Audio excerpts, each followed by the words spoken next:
आप मनमाने ढंग से जो जमीन का अधिग्रहण कर रहे थे, इस फैसले से नहीं होगा, लेकिन सामाजिक न्याय के लिए भी नहीं होगा, सोशल जस्टिस के लिए भी नहीं होगा। उनसे पूछा जाना चाहिए, मोदी से पूछा जाना चाहिए, अमित शाह से पूछा जाना चाहिए, राजनाथ सिंह से पूछा जाना चाहिए, राहुल गांधी से पूछा जाना चाहिए, डॉक्टर मनमोहन सिंह से पूछा जाना चाहिए कि जो एसीजेड के लिए आपने जमीन ली वो सक्सेस नहीं हुआ, सब फेल हो गया, इतनी बड़ी बड़ी जमीनें, उस जमीन का भविष्य क्या होगा। सरकार जो है सोशल जस्टिस के आड़ में कारपोरेट जस्टिस या कैपिटलिस्ट जस्टिस कर रही थी कि जो जमीन सोशल जस्टिस के लिए लिया जाना था उसको लेकर के वो एसीजेड बनवा रही थी। हमारे देश में जो भी कानून बनता है उसमें चेक एंड बैलेंस नहीं होता, वो बनाने वाले ऐसी खिड़की खोल के रखते हैं कि जब चाहे उसका जितना चाहे दुरुपयोग हो जाए। इंदिरा गांधी के जमाने में भूमि अधिग्रहण किया गया, लैंड सीलिंग एक्ट भी आया, लेकिन पर्पस क्या था कि जो भूमिहीन हैं, जो दलित हैं,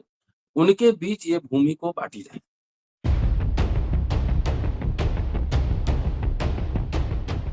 सुप्रीम कोर्ट से आज एक अहम फैसला आया है। 9 जजों की बेंच से 7:2 का फैसला है कि सरकारें अब भूमि अधिग्रहण में मनमानी नहीं कर सकती है, निजी संपत्ति का अधिग्रहण ऐसे नहीं कर सकती है। समय समय पर सरकारें भूमि अधिग्रहण करती रही, लेकिन इनके स्वरूप में फर्क रहा। इंदिरा गांधी के जमाने में भूमि अधिग्रहण किया गया, लैंड सीलिंग एक्ट भी आया, लेकिन पर्पस क्या था कि जो भूमिहीन हैं, जो दलित हैं, उनके बीच ये भूमि को बांटी जाए।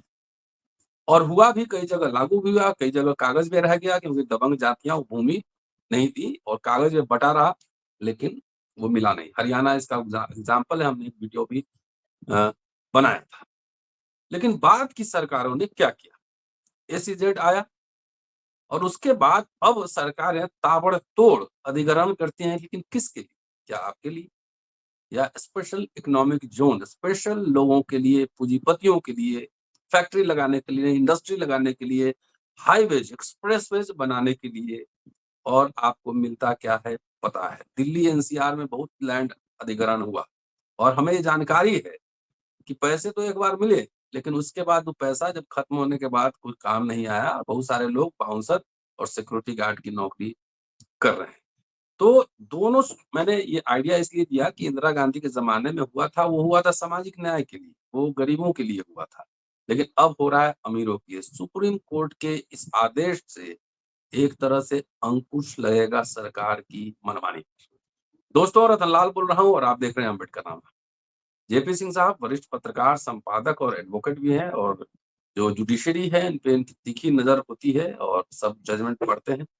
आज बात करते हैं इसी विषय पर जेपी सिंह साहब से कि क्या क्या हुआ सुप्रीम कोर्ट में, मामला कब का है, कौन पिटिशनर था और ये जजमेंट में क्या क्या लिखा है। स्वागत है सर। जय हिंद सर।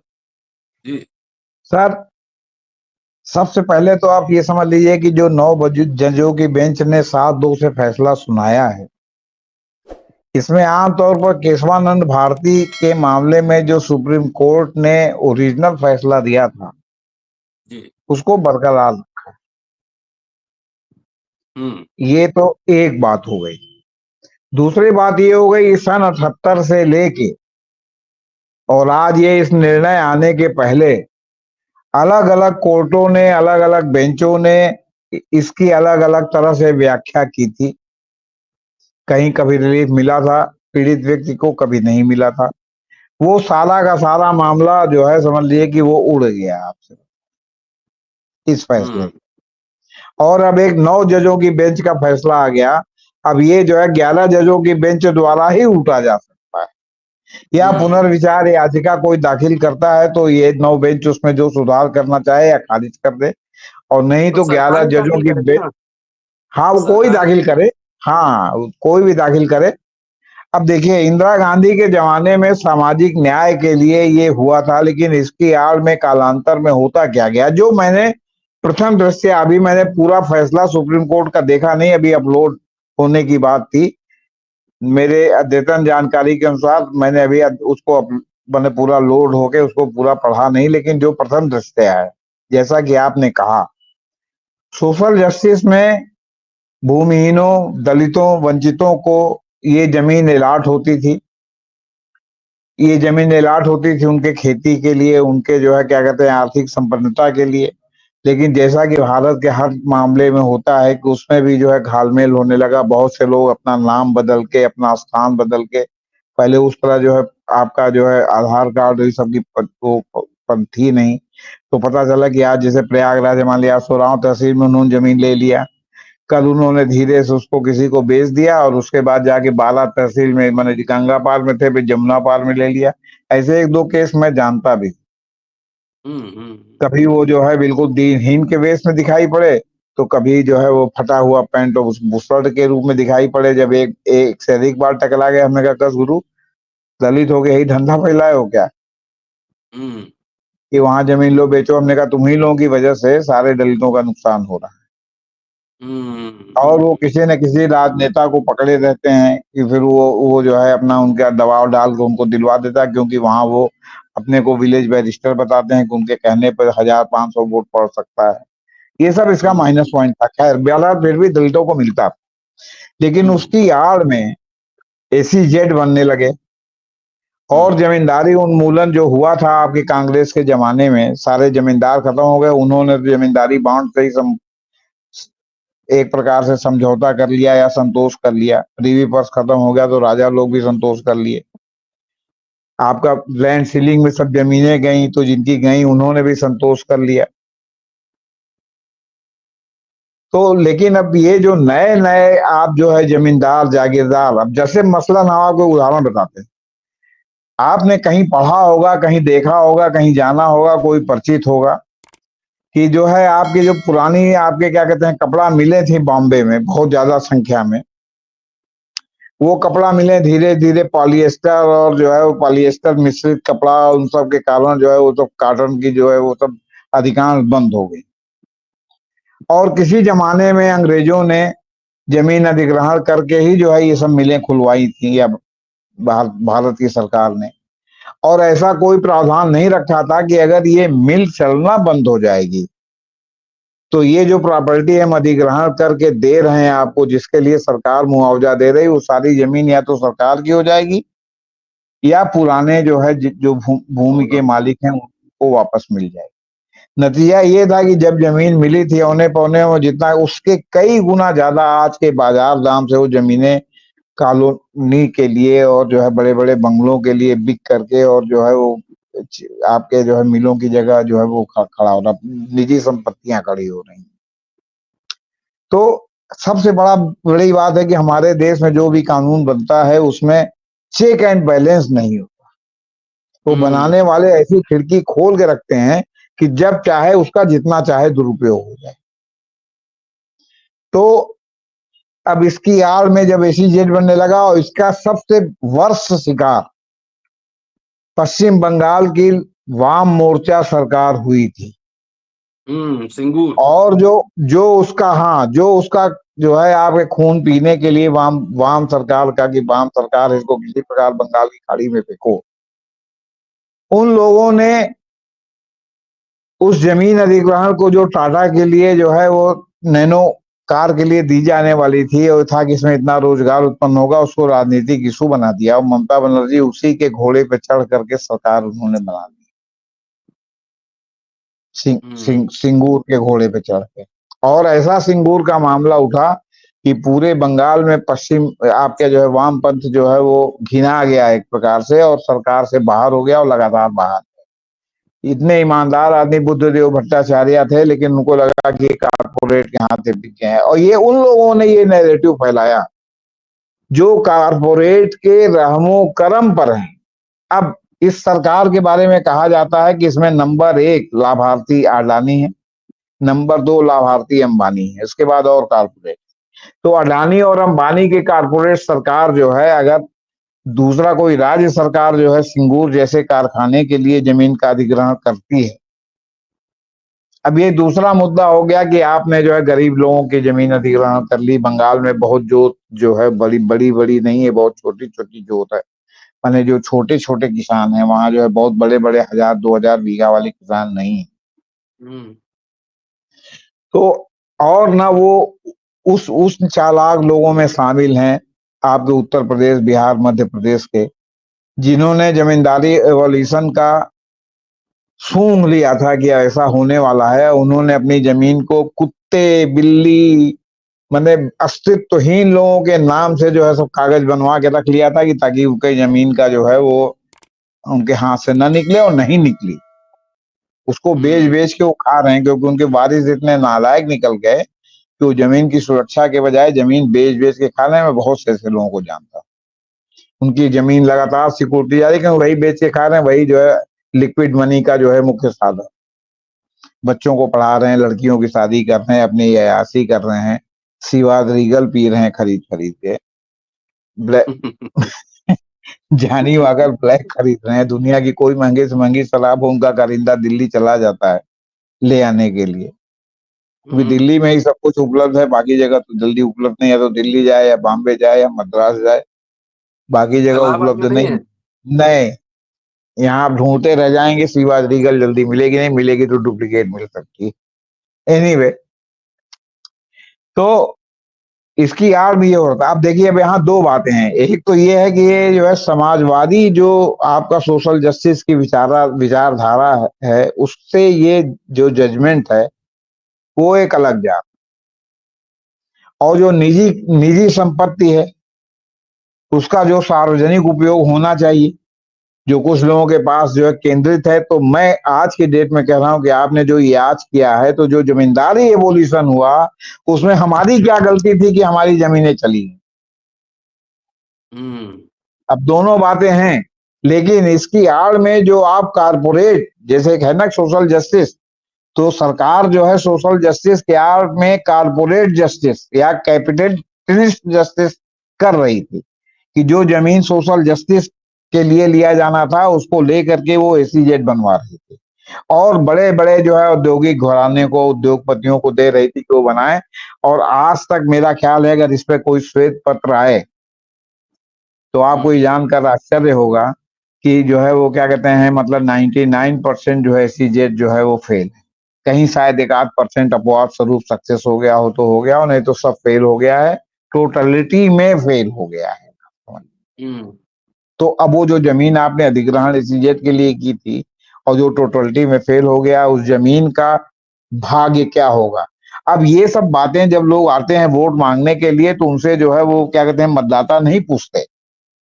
तो उनसे पूछा जाना चाहिए, मोदी से पूछा जाना चाहिए, अमित शाह से पूछा जाना चाहिए, राजनाथ सिंह से पूछा जाना चाहिए, राहुल गांधी से पूछा जाना चाहिए, डॉक्टर मनमोहन सिंह से पूछा जाना चाहिए कि जो एसीजेड के लिए आपने जमीन ली और सक्सेस नहीं हुआ, सब फेल हो गया, इतनी बड़ी बड़ी जमीनें, उस जमीन का भविष्य क्या होगा। जिनको आपने सौंपा उनके पिताजी की प्रॉपर्टी हो गई 3 पुश्त पहले की।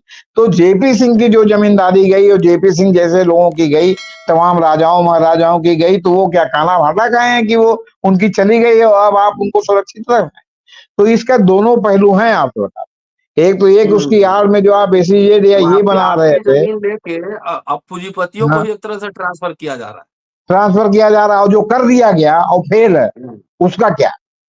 जिस काम के लिए दिया गया वो काम नहीं हुआ, तो उस वो जैसे चीनी मिले हैं उत्तर प्रदेश में, बहन मायावती के समय में औने पौने दाम में तमाम जमीनें पोंटी चड्ढा को बेच दी गई थी। चीनी मिलों की जमीन जितनी उनकी प्रॉपर्टी थी, जितना उनका एसेट वैल्यू था, उससे बहुत ही नीचे रेट पे बेची गई। कोर्ट वोर्ट में गया मामला, लेकिन सब हवा में उड़ गया, क्योंकि सब जगह गेटिंग सेटिंग है, अब क्या करेंगे आप। तो वो जो जमीन जिस चीनी मिल के लिए जब अधिग्रहित की गई थी, और जब चीनी मिल के बजाय सरकार ने उसको औने पौने दाम में बेच दिया, तो जिन किसानों से चीनी मिल के लिए एक उस जमाने में ली गई थी, उनका क्या दोष था, आप बताइए।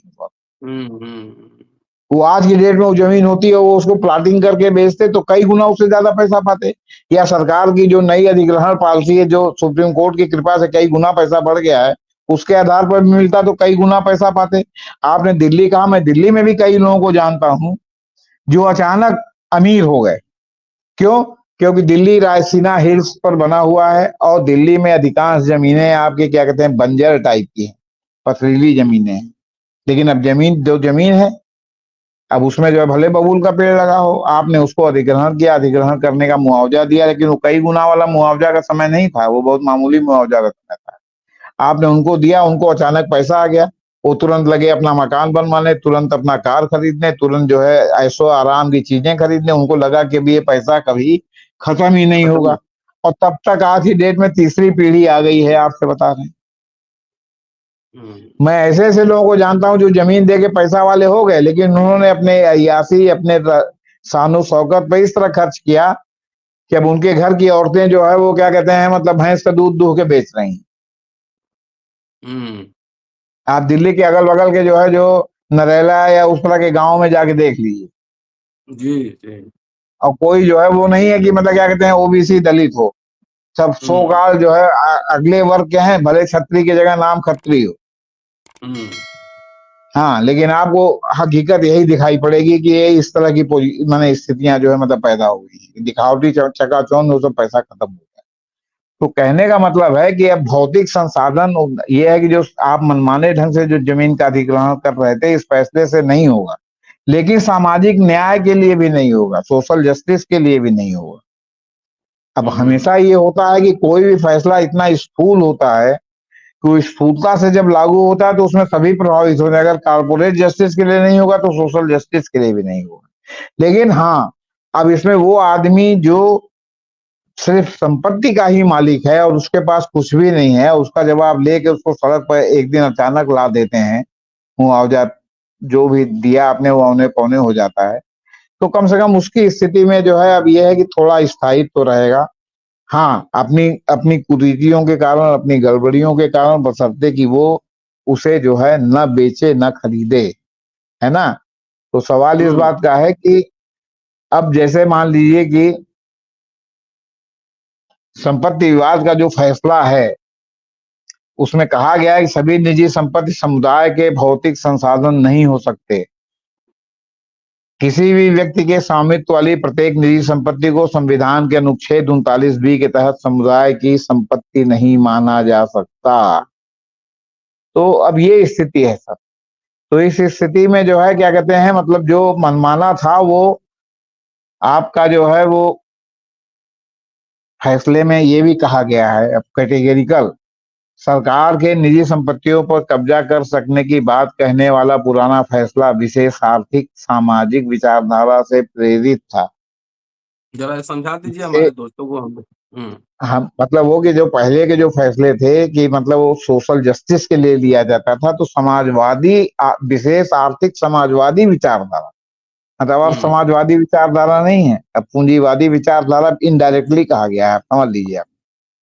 तो अब ठीक है कि आप उनके लिए नहीं लेंगे तो कारपोरेट के लिए, और कारपोरेट को आपने कह दिया कि आप अपने से बाजार में खरीदिए, हम अधिग्रहण करके आपको नहीं देंगे।